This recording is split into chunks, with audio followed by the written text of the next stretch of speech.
નમસ્કાર, નિર્માણ ન્યૂઝની વિશેષ રજૂઆત ઝીરો અવર કાર્યક્રમ સાથે હું છું યજ્ઞ ત્રિવેદી। દર્શક મિત્રો, આજે ઝીરો અવર કાર્યક્રમમાં વાત કરવાની છે કે એક બાજુ બિપોરજોયું વાવાઝોડું અત્યારે તો ગુજરાત તરફ તો આગળ આવી રહ્યું છે, માત્ર થોડુંક જ અંતર બાકી છે, પણ તેની અસરો અત્યારે હાલ તો એમ કહી શકાય કે ગુજરાતના અલગ અલગ બંદરો ઉપર અને દરિયા કિનારા ઉપર જોવા મળી રહી હોય તે પ્રમાણેની પરિસ્થિતિનું નિર્માણ થવા પામ્યું છે। એક બાજુ કહી શકાય કે ગીર સોમનાથ હોય કે પછી જે મોરબી હોય કે પછી પોરબંદર હોય, અત્યારે તમામ જગ્યાએ જ અત્યારે એલર્ટ જાહેર કરી દેવામાં આવ્યું છે। એનડીઆરએફની ટીમો પણ તૈનાત કરી દેવામાં આવી છે। મુખ્યમંત્રી ભૂપેન્દ્ર પટેલે પણ જે વાવાઝોડું આવવાનું છે તેને લઈને મહત્વની બેઠક પણ કરી હતી અને તમામ પ્રકારની પરિસ્થિતિ કેવી છે, તૈયારીઓ કેવી છે તેને લઈને પણ તેમના દ્વારા નિરીક્ષણ કરવામાં આવ્યું હતું। ક્યાંક તાવતે વાવાઝોડું જે આવવાનું હતું પરંતુ તે ફંટાઈ ગયું અને ત્યાં ક્યાંક એટલું બધું એમ કહેવાય કે નુકસાની એટલી બધી નથી જોવા મળી, પણ હવે આ જે વાવાઝોડું અત્યારે હાલ તો આગળ આવી રહ્યું છે બિપોરજોય, જે ક્યાંક અત્યારે હાલ તો કચ્છમાં લેન્ડફોલ થવાની જે અત્યારે શક્યતાઓ વર્તાઈ રહી છે। હવે આ જો લેન્ડફોલ કચ્છ બાજુ થશે તો કેવા પ્રકારની પરિસ્થિતિ સર્જાશે અને અત્યારે હાલ શું છે પરિસ્થિતિ તેની ઉપર ચર્ચા વિચારણા કરવાની છે અને સાથે તંત્ર કેવી રીતે અત્યારે હાલ તો જે તકેદારીના પગલાં લેતું હોય છે તેની ઉપર પણ આપણે ચર્ચા વિચારણા કરીશું।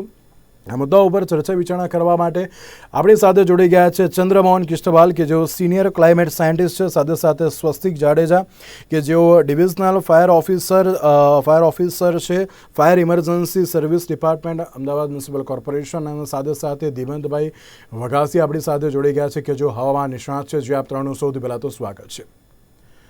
चंद्रमोहन जी, शुरुआत में आपसे करना चाहूँगा कि जिस तरीके से अगर हम बिपरजॉय साइक्लोन की बात कर रहे हैं वो अभी ऐसा ही लग रहा है कि गुजरात की बहुत ही नज़दीक है, क्या कहना चाहोगे? सबसे पहले तो आपकी जो ये तूफान अभी गुजरात की और आ रहा है, कहीं पे ऐसा भी लग रहा है कि कच्छ में लैंडफॉल भी हो सकता है, कैसे आप देख रहे हैं ये तूफान को?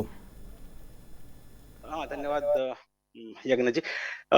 मैं जिस तरह से इसको देख पा रहा हूँ, अभी साइक्लोन तो सीधे सीधे अभी जो तूफान है ये सीधे सीधे नॉर्थ की तरफ बढ़ रहा है, बट कल या परसों दोपहर में इसके शार्प टर्न लेने की चांसेस हैं, यानी ये गुजरात की तरफ को आएगा। लेकिन एक अच्छी खुशी, एक थोड़ी सी राहत की बात यह है कि गुजरात के समय जब ये आ रहा है तो कई लोग, कई मॉडल्स या कई अनुमान ये बता रहे हैं कि उसकी इंटेंसिटी उतनी ज्यादा नहीं होगी जितनी इस समय पे है। इस समय इसकी इंटेंसिटी बहुत ज्यादा है और बहुत ही खतरनाक साइक्लोन है इस टाइम पर, लेकिन जैसे जैसे ये गुजरात की तरफ बढ़ेगा इसकी इंटेंसिटी थोड़ा कम होने की अनुमान है। तो ये एक राहत की बात है। इसका लैंडफॉल डेफिनेटली कच्छ के आसपास होगा, या अगर थोड़ा सा डाइवर्ट हुआ तो ये कच्छ पाकिस्तान बॉर्डर के आसपास ये इसका लैंडफॉल होगा। जिस तरीके से अगर आप लैंडफॉल की बात कर रहे हो तो लैंडफॉल जब भी होता है तो वहाँ पे कैसी सिचुएशन होती है? सिचुएशन तो इस डिपेंड करता है कि साइक्लोन की जो तूफान की हवाएं कितनी तेज है, तो उस तरह की सिचुएशन होती है।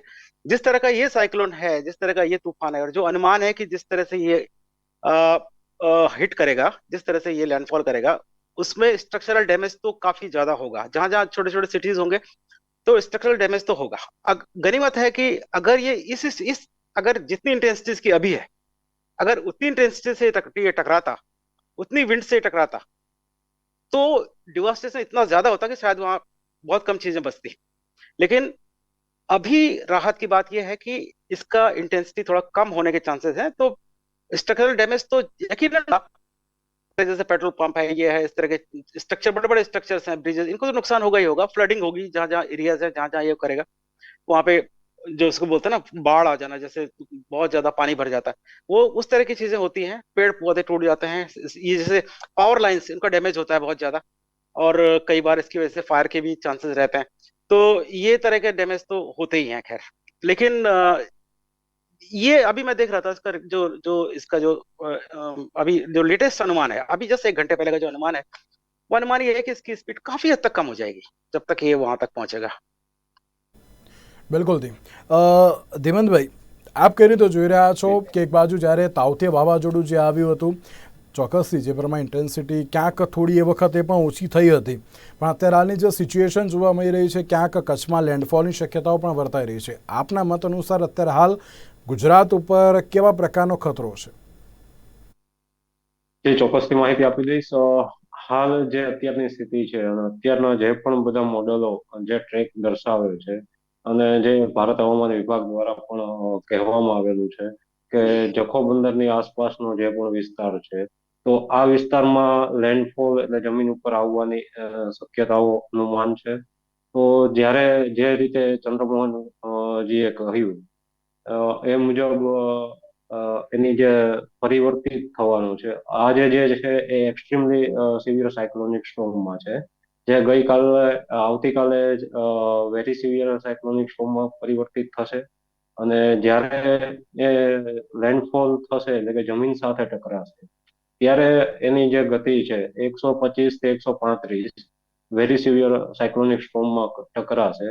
અને જેમ આગળ વધશે એમ એ સિવિયર સાયક્લોનિક સ્ટોર્મમાં થશે કન્વર્ટ, અને ફરીથી ડીપ ડિપ્રેશનમાં થશે, અને ડિપ્રેશન થઈ અને લો પ્રેશરમાં. એટલે જેમ જેમ આ સ્ટેજમાં પરિવર્તિત થતું જશે એમ એમ એની જે ઝડપ છે પવનની એ ઘટતી જશે.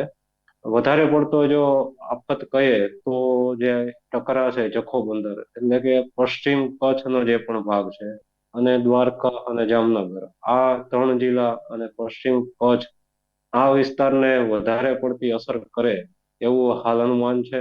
અને એ અત્યારે જે ચાલુ રહ્યું છે તે ઉત્તર દિશામાં ચાલે છે, જે આગામી 2 દિવસ હજી ઉત્તર દિશામાં ચાલશે. અને ફરીથી 14 તારીખથી ફરી આપણે ઉત્તર પૂર્વીય તરફ ફંટાવાની શક્યતા છે, અને કચ્છ તરફ આવવાની શક્યતા છે. અને 15 જૂનના બપોરના રોજ આનું ભારત હવામાન વિભાગ દ્વારા લેન્ડફોલનો સમય નક્કી કરવામાં આવેલો છે. તો આ અનુમાન મુજબ જો ટકરાશે તો પશ્ચિમ કચ્છનો જે પણ ભાગ છે એ ભાગને વધારે નુકસાન થઈ શકશે. એમાં વધારે વરસાદ પણ આવી શકે એવી શક્યતાઓ પણ છે. અને આની ડિસ્ટ્રક્ટિવ હોય છે, કે આના રસ્તામાં જે પણ વસ્તુઓ આવે છે એ બધા માળખાઓ હોય, જે કાચા મકાનો છે, કાચી દિવાલો છે, ઝાડવા છે, વીજ થાંભલાઓ છે, અને મોબાઈલ ટાવર છે. અને આ બધી વસ્તુઓને પોતાના રસ્તામાં આવવાથી ડિસ્ટર્બ કરતું, એટલે કે વેરવિખેર કરતું આગળ નીકળી જતું હોય છે. તો આ જે પશ્ચિમ કચ્છનો જે ભાગ છે અને દ્વારકા, જામનગર આના ભાગો છે એમાં આ વાવાઝોડાની વધારે અસર દેખાઈ રહેલી છે. બિલકુલ. એક બાજુ ક્યાંક અત્યારે જે શક્યતાઓ હજુ પણ એ વર્તાઈ રહી છે કે એના જે લેન્ડફોલ એટલે કે જે વાવાઝોડું જે હિટ કરે તેની પહેલાં જે અત્યારે તો ઇન્ટેન્સિટી અત્યારે તો લો જોવા મળે તેવી શક્યતાઓ છે. તો જોવાનું એવું રહે કે કેવા પ્રકારની પરિસ્થિતિ થશે. સ્વસ્તિકભાઈ, જ્યારે આપણે વાવાઝોડાની વાત કરતા હોઈએ છીએ, વાવાઝોડાની પહેલાં તંત્ર એક તૈયારીઓ કરતું હોય છે કે ના અત્યારે તો કોઈ પણ પ્રકારની પરિસ્થિતિ હોય તો તેને પહોંચી વળવા માટે તેઓ ખડે પગે જે જોવા મળતા હોય છે. વાવાઝોડું આવે તે પહેલાં કેવા પ્રકારની તૈયારીઓ હોય છે અને તંત્ર કેવી રીતે સજાગ જોવા મળતું હોય છે? જી, Ahmedabad fire and emergency services ડિપાર્ટમેન્ટની પાસે એક cyclone flood emergency rescue team તૈયાર છે. તમામ પ્રકારના રેસ્ક્યુ ઓપરેશન ઇક્વિપમેન્ટ્સ અને તેની ટીમ ના જે સાધનો છે ઇમરજન્સી રેસ્ક્યુ ઓપરેશનના તે વેલ મેન્ટેન છે. તમામ પ્રકારના કટર્સ છે, કેમ કે સાયક્લોન અને ફ્લડના જે ડિઝાસ્ટર મેનેજમેન્ટ પ્લાન છે તેમાં ટ્રી કોલેપ્સ, બિલ્ડિંગ કોલેપ્સ કોઈ પણ થઈ શકે એના prevention planning point of view તમામ પ્રકારના રેસ્ક્યુ ઓપરેશનને વેલ મેન્ટેનન્સ, રેસ્ક્યુ બોટ્સ છે, રેસ્ક્યુ કટર્સ છે, રેસ્ક્યુ બોયા છે, લાઈફ જેકેટ છે, અને ટીમ વેલ ટ્રેન્ડ આપણી અમદાવાદ ફાયર બ્રિગેડની છે. અને એક ટીમ આપણી તૈયાર પણ છે, જે સૌરાષ્ટ્રમાં વાવાઝોડું આવવાનું છે તેની તૈયારીના ભાગરૂપે એક ટીમને આપણે મોકલેલ પણ છે. અને અમદાવાદમાં તમામ ફાયર સ્ટેશનની પાસે પોતપોતાની cyclone emergency rescue team ready છે, જેથી કરીને કોઈ પણ ઘટના બને તે પહેલા એડવાન્સ પ્લાનિંગ સ્ટ્રોંગલી થઈ શકે અને ઘટના બન્યા પછી પણ એક ઇમરજન્સી રિસ્પોન્સ આપી શકાય તે રીતની એક trend emergency rescue response team આપણે તૈયાર કરીશું. સ્વસ્તિકભાઈ, જે રીતે તમે કહ્યું કે અત્યારે હાલ એક ટીમ રાજકોટ ખાતે છે, અત્યારે હાલ તો જો વાવાઝોડું આવે તો તેના માટે એલર્ટ મોડ પર છે. જો ટીમને મોકલવામાં આવતી હોય છે તો તેમની સાથે અત્યારે તો કયા કયા સાધનો હોય છે?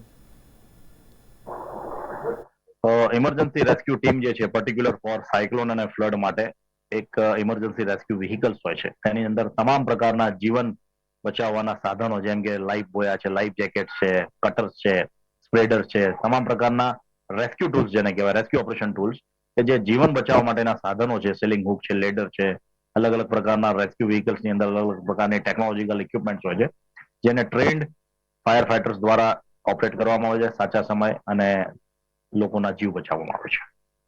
અને સાથે જો સ્વસ્તિકભાઈ આપણે જો ટીમ અત્યારે તો મોકલવામાં આવતી હોય છે તેમની સાથે અલગ અલગ ઇક્વિપમેન્ટ્સ હોય છે, પણ તેમાં અત્યારે તો કેટલા ત્યાં ઓફિસરો તેમની જોડે હોય છે અને કઈ રીતે તેમાં જે દિશા નિર્દેશ આપવામાં આવતા હોય છે?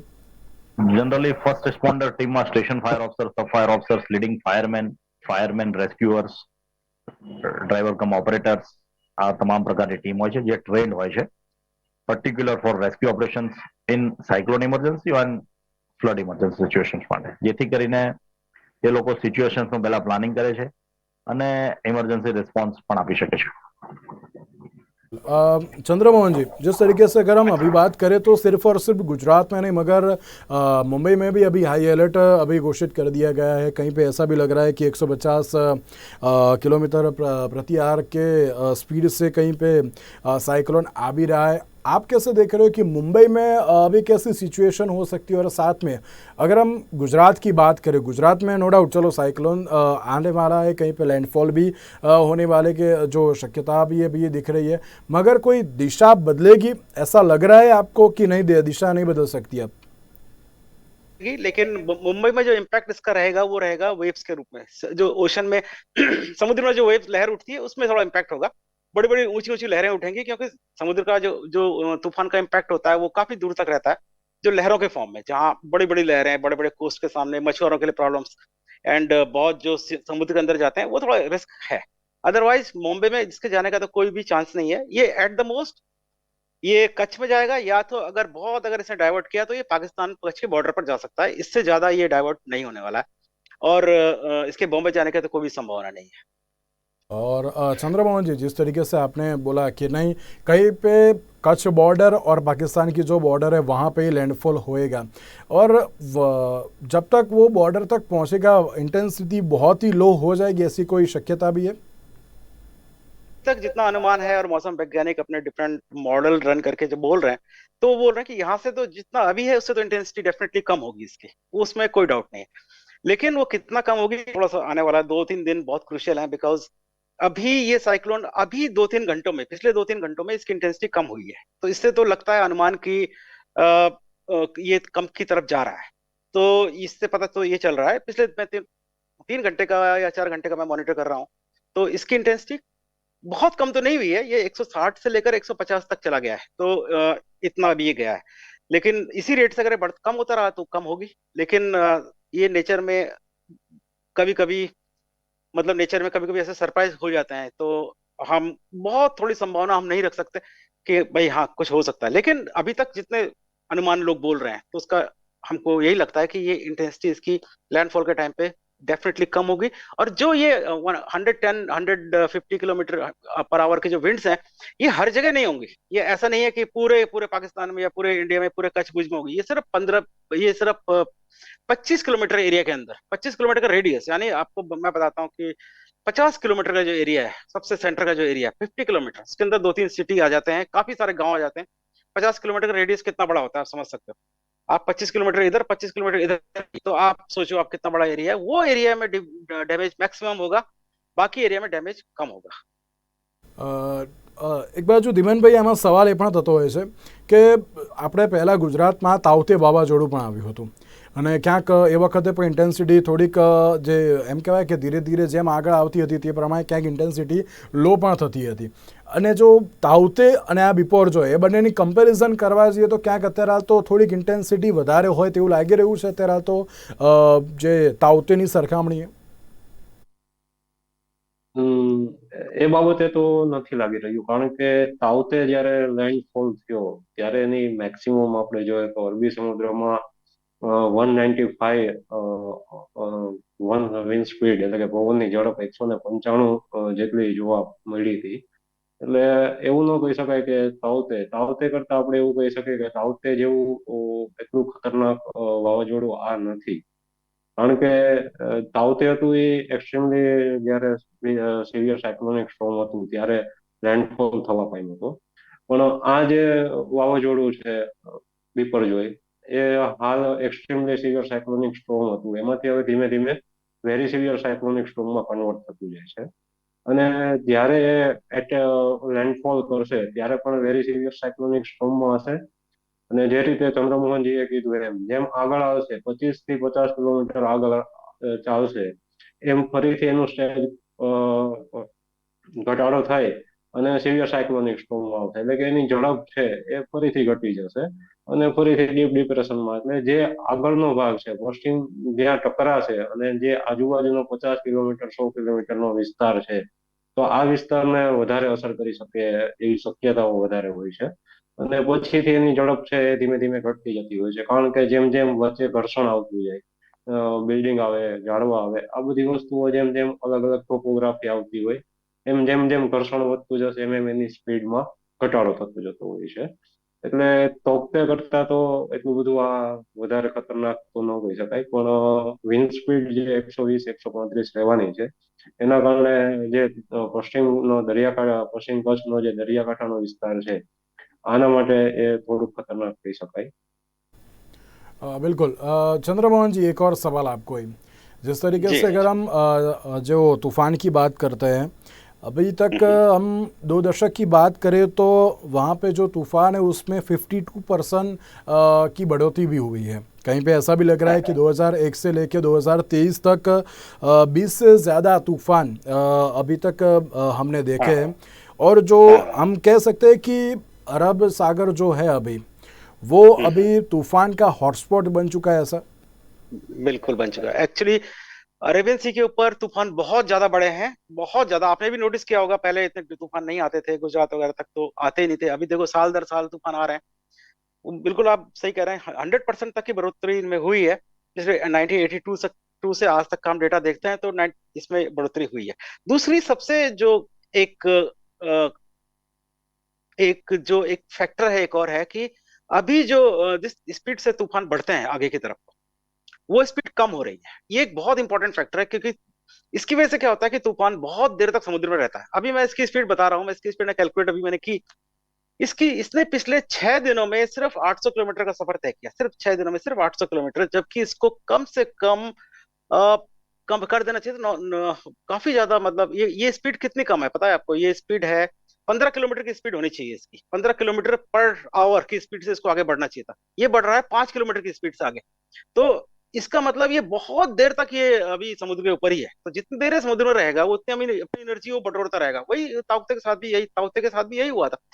ये इसकी स्पीड कम हो रही है पिछले 20 साल के कंपैरिजन में। आप देखो पहले क्या होते थे, आते थे 2-3 दिन में फटाक से निकल जाते थे, लेकिन अभी ये कई कई दिन तक समुद्र के ऊपर रहता है। एंड ये एक जो ग्लोबल क्लाइमेट चेंज की वजह से ऐसा हुआ है। इसके कारण इनकी इंटेंसिटी इतनी ज्यादा बढ़ जाती है कि ये बहुत विनाशकारी हो जाते हैं। और ये एक मेजर चेंज पिछले 20-30 सालों में देखने को मिला है। तो नॉट ओनली वो ज्यादा स्टॉर्म आ रहे हैं, बल्कि खतरनाक स्टॉर्म भी हो रहे हैं वो। और जिस तरीके से अगर आपने ताउते की भी बात की थी कि नहीं, जब ताउते आया था तब भी ऐसी स्पीड देखने को मिला। हम दो को कंपैरिजन तो नहीं कर सकते ना, क्योंकि उसकी इंटेंसिटी कहीं पे ऐसा लग रहा था कि नहीं थोड़ी कम भी थी। उसकी स्पीड लैंडफॉल के टाइम पे कम थी, लेकिन वो जब समुद्र में था तो इससे ज्यादा था। वो ये कैटेगरी 3 का, हाँ ये कैटेगरी 3 का है, वो कैटेगरी 4 का था। तो कैटेगरी मतलब जैसे यूएस के स्केल में नापते हैं, तो अदरवाइज वो तो इससे ज्यादा स्ट्रॉन्ग साइक्लोन था जब समुद्र में था। लेकिन आते आते वो रुक गया था। प्लस वो जहाँ पे उसने हिट किया था वहां पे बहुत ज्यादा, मतलब इस तरह का वहां पे आई थिंक वेजिटेशन भी बहुत ज्यादा थी, पेड़ वगैरह थे, तो उसकी स्पीड तुरंत बहुत जल्दी कम हो गई थी, बहुत ही जल्दी कम हो गई थी। वो अहमदाबाद तक भी आया था, अहमदाबाद में भी वो आया था। एंड अहमदाबाद में भी इसकी वजह से बहुत रेनफॉल देखने को मिली थी। मैं गया था उसमें, एंड देन हम देखा था काफी ज्यादा रेनफॉल हुआ था। इतना नहीं हुआ था जितना हम समझ रहे थे। तो अहमदाबाद तक आते आते बहुत वीक हो गया था वो। लेकिन ये तो खैर अहमदाबाद में तो खैर इसका कोई इम्पैक्ट बहुत ही कम रहने वाला है। लेकिन कच्छ जैसे इन भाई ने अभी बताया कि इसका ये ये जखाऊ नालिया, इन एरियाज में इनका इम्पैक्ट सबसे ज्यादा देखने को मिलेगा इसका। સ્વસ્તિકભાઈ, જ્યારે પણ તમે રેસ્ક્યુ કરવા માટે અત્યારે હાલ તો જતા હો છો, અથવા તો જે રીતે તંત્ર પણ અત્યારે હાલ તો જેમ કહેવાય કે એલર્ટ મોડમાં જોવા મળતું હોય છે, તમે સૌથી પહેલાં જો જે જાહેર જનતાની વાત કરીએ તો તેમને અત્યારે હાલ તો કેવા પ્રકારના મેસેજ આપો છો, તેમને અત્યારે હાલ તો કેવી રીતે રેસ્ક્યુ કરો છો?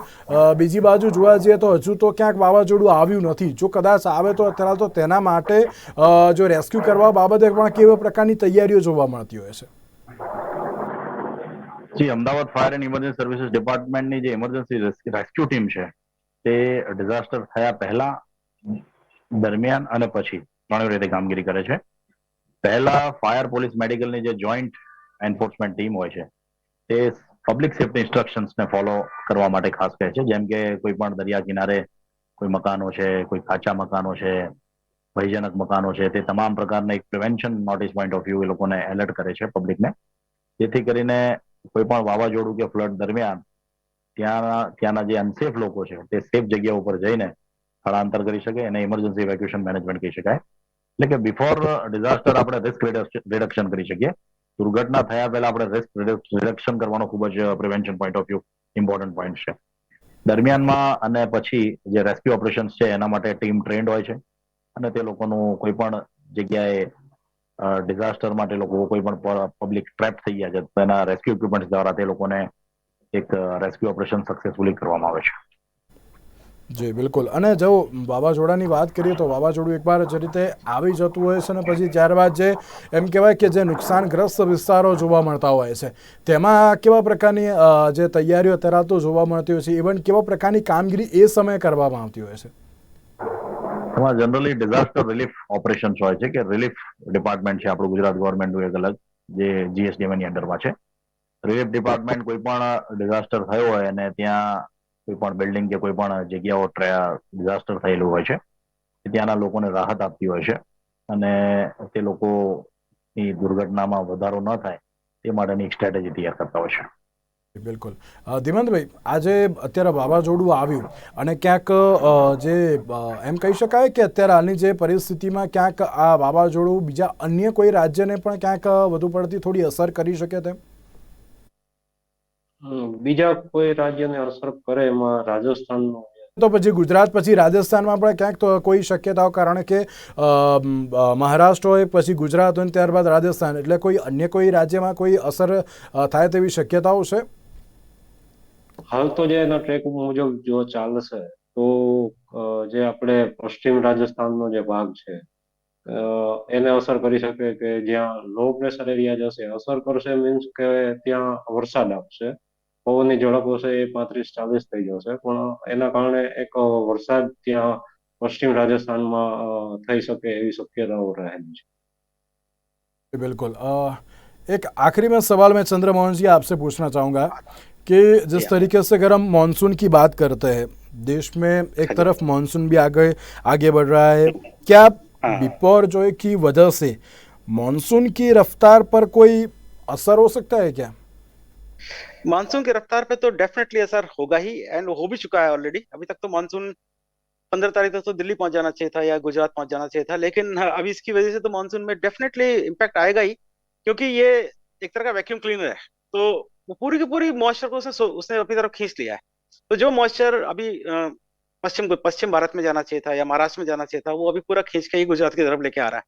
ये बहुत बड़ा सिस्टम होता है एक्चुअली, एंड बहुत पावरफुल सिस्टम है। तो ये मानसून को तो असर करेगा। इसके निकलने के बाद 3-4 दिन के बाद फिर मानसून में थोड़ा सा एक प्रोग्रेस होगी, लेकिन इस समय तो ये सारा ध्यान इसी के ऊपर है, और सारा का सारा मॉइस्चर भी इसी ने खींच रखा है, सारा का सारा मॉइस्चर को भी इसी ने कैप्चर कर रखा है। तो इसीलिए इसने मानसून को तो डेफिनेटली अफेक्ट किया है। बिल्कुल। और ऐसा कह सकते हैं कि जो अभी केरल में तो अभी मानसून आ गया है, कहीं पे ऐसी बात भी अभी चल रही है। गुजरात में ये जो तूफान है उसकी बहुत सारी असर भी हमें देखने को मिल रही है। गुजरात में कहीं पे मानसून अभी लेट आएगा, ऐसे अभी हम कह सकते हैं इसके ऊपर से? कुछ हद तक कह सकते हैं, मतलब पूरा श्योर नहीं कह सकते, लेकिन कुछ हद तक इसका इम्पैक्ट तो रहेगा। तो मानसून के आने में थोड़ा सा डिले होगा, बिकॉज अभी ये विंड्स पूरी इसकी तरफ चल रही हैं। अभी ये धीरे धीरे हवाएं नॉर्मल मानसून की तरफ रफ्तार पकड़ेगी, तो उसमें लगेगा 2-3-4 दिन का टाइम तो लगेगा उसमें। तो मानसून जितना जब गुजरात पहुंचना चाहिए था, उसके शायद 1 हफ्ते भर का डिले उसमें होगा। ભાઈ, અસરો કેવા પ્રકારની જોવા મળશે આ 1-2 દિવસમાં? એટલે કે જે 14-15 ની અત્યારે જે બાબત જોવા મળી રહી છે તેના લઈને અસર તો અત્યારથી જોવા મળે જ છે. આમ તો ગઈકાલથી જે પણ સૌરાષ્ટ્રના દરિયાકાંઠાના વિસ્તારો છે, ગીર સોમનાથથી લઈ અને જુનાગઢ છે, અને આજે અમરેલી સુધી પણ આની અસર જોવા મળેલી હતી. એટલે પોરબંદર અને આ 4 જિલ્લાઓમાં હાલ આજના દિવસે અસર જોવા મળેલી છે. ત્યાં પવનની ઝડપ આપણે જોઈએ તો અત્યારે જુનાગઢમાં, જ્યાં હું જુનાગઢ કૃષિ યુનિવર્સિટીમાં છું, ત્યાં અમને 1 ઇંચ વરસાદ મળેલો છે, જ્યારે અમારા સૌરાષ્ટ્ર કાંઠાના જે પણ વિસ્તારો છે ત્યાં 2 થી 3 ઇંચ વરસાદ પણ મળેલો છે આજના દિવસે. અને હાલ વાતાવરણ ક્લાઉડી વેધર જોવા મળેલું છે અને આગામી દિવસોમાં હજી 3 દિવસ વરસાદનું પ્રમાણ પણ જોવા મળશે, જે હળવાથી મધ્યમ વરસાદ જોવા મળશે. અને ફરીથી જે 14-15 તારીખની આસપાસ જે દેવભૂમિ દ્વારકા, જામનગર, મોરબી ને કચ્છ અને પોરબંદરના અમુક ભાગો છે, તેમાં ભારેથી અતિ ભારે વરસાદની પણ શક્યતાઓ રહેલી હોય છે. તો આને લઈ અને જે મોન્સૂન છે, જે હમણાં આપણે વાત કરી, તો વાવાઝોડાને લઈ અને મોન્સૂનને પણ એફેક્ટ થાય એવું મને પણ લાગી રહ્યું છે કે જે ડીલે થવું જોઈએ, જે ભેજ આપણે રહેવો જોઈએ. હવે ભેજ નું પ્રમાણ, માનો કે જો ગુજરાતમાં વરસાદ પડી જાય, સૌરાષ્ટ્ર છે અને ઉત્તર ગુજરાત છે, એમાં જો વરસાદનું પ્રમાણ વધારે જોવા મળશે તો ચોમાસાને કોઈ પ્રોબ્લેમ નહીં આવે, તો ફેવરેબલ કન્ડિશન. કારણ કે જે પણ ભેજ સિસ્ટમમાં, વાવાઝોડામાં જે સંગ્રહ કરેલો તો એ ફરીથી ગુજરાતમાં જમીન ઉપર આવશે, તો ફરીથી એને એક એન્જિન. चंद्रमोहन जी, धन्यवाद हमारे साथ जुड़ने के लिए। और साथ में बहुत बहुत धन्यवाद। देवेंद्र भाई, स्वस्तिक भाई, આ બંનેનો પણ આભાર અમારી સાથે આ ચર્ચા વિચારણામાં જોડાવા માટે। તો દર્શક મિત્રો, એક બાજુ જે રીતે બિપોર જોઈ વાવાઝોડું અત્યારે હાલ તો ક્યાંક ગુજરાત તરફ જે પ્રમાણે આગળ વધી રહ્યું છે, ક્યાંક અત્યારે ખતરાની નિશાની તો છે, પણ તમામ લોકોએ અત્યારે હાલ તો જે સારસંભાળ રાખવી બહુ જરૂરી છે, અફવાઓથી દૂર રહેવું જોઈએ અને તેની સાથે જે અત્યારે તંત્ર પણ અત્યારે હાલ તો જે કહી શકાય કે અત્યારે તમામ પ્રકારની પરિસ્થિતિ ઉપર નજર રાખી રહ્યું છે, તેની સાથે જે તમામ લોકો પણ છે તેમાં ક્યાંક અત્યારે હાલ તો ભયનો માહોલ પણ જોવા મળી રહ્યો છે, પણ જે ચિંતાની કોઈ પણ વાત નથી, તંત્ર અત્યારે હાલ પણ ખડે પગે જોવા મળી રહ્યું છે। બસ તમામ લોકો અત્યારે હાલ તો ધ્યાન રાખવું બહુ જરૂરી છે અને અફવાઓથી અત્યારે હાલ તો મહત્વનું દૂર રહેવું પણ બહુ જરૂરી છે। આજની વિશેષ રજૂઆતમાં બસ રજૂ આપશો। નમસ્કાર।